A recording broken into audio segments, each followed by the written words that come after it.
Town එකේ vision කෑකට ගියා නම් ඉවරයිනේ. විෂන් කෑ විශ්වාසනීය දැක්ම.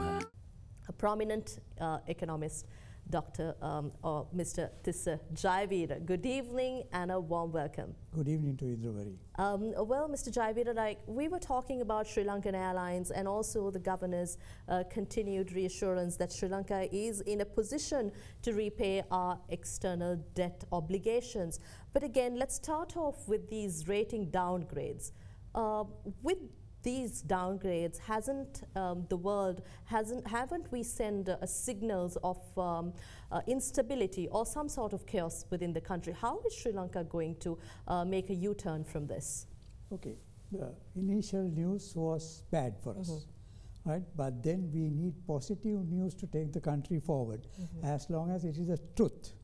So we have to give the positive news to the world that we are not a bankrupt country, neither will we go bankrupt, but we are putting our things right. So positive news by everybody is very important. These days, it's only a few people like the Governor Central Bank who comes out with positive news, but everybody else is criticizing this country.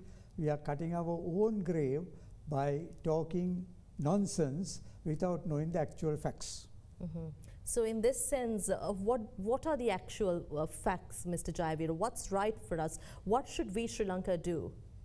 Well, talk positive, because say we have never been a nation that has gone on the reverse, other than for 1 year when suddenly it was said that we have negative growth. But then at that time the figures were all concocted to show positive, and when there was indication that the governments will change, the central bank reversed its story. So that kind of thing is very bad for this country. So we have to talk the facts, and we are in a desperate situation right now. But we have to plan and get out of the situation in a positive manner. So, Mr. Jayaweera, what you're saying is that the messaging which has been done by the government in stating what is exactly happening in this country is poor.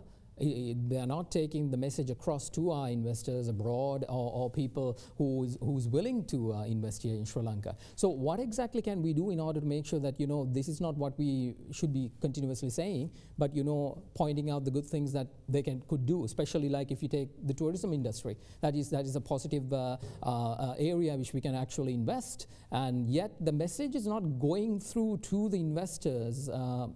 You know, the other events that occur here locally shrouds all that. Yeah, you took a good point. Now see, tourism industry is an industry that is totally controlled by the private sector.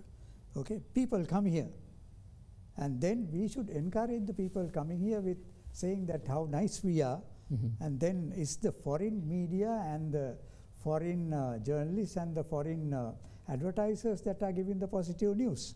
But we as a country don't give positive news. It is always negative. Don't come here. Now the government is going to fall and things like that. Well, it doesn't affect the middle income tourists. They go, even if there is war, they will go. But then we are hit by the high economic, high spending tourists, don't want to go into areas where there is conflict and confusion. But that market, now see, our market is totally controlled, or not controlled, but totally contribution comes by the middle income tourists. That's the majority of the market.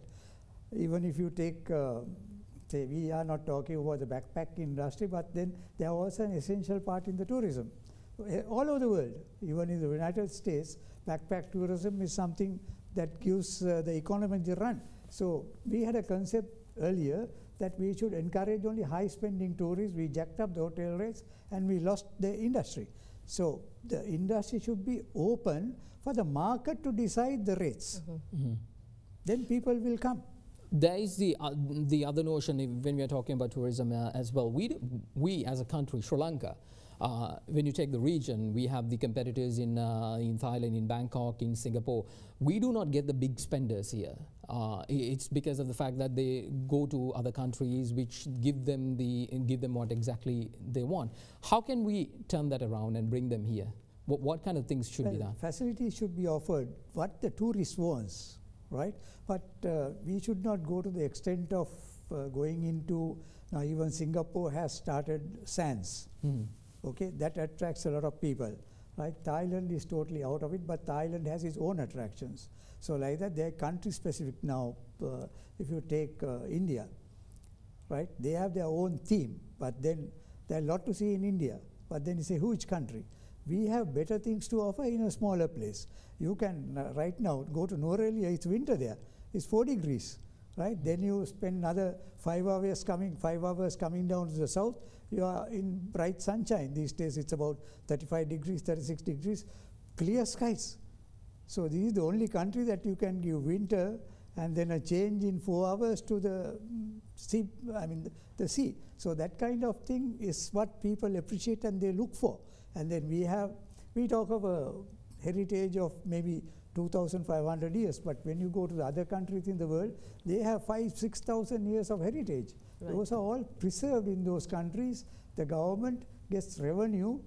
They don't have anything free, but right. They sell a ticket, and that fund is utilized for maintenance of that place. Now here our collection goes to the central fund, and the central fund doesn't, you go to any place in this country, you go to historic sites or you go to any place, it's all totally neglected, and right. Say you have big signage there in English, but the English is written by like some people in the 4th standard. So all those things have to be corrected by professionals. I think on that, thank you very much, Mr. Jayaweera, for your insights and the positivity on First at 9.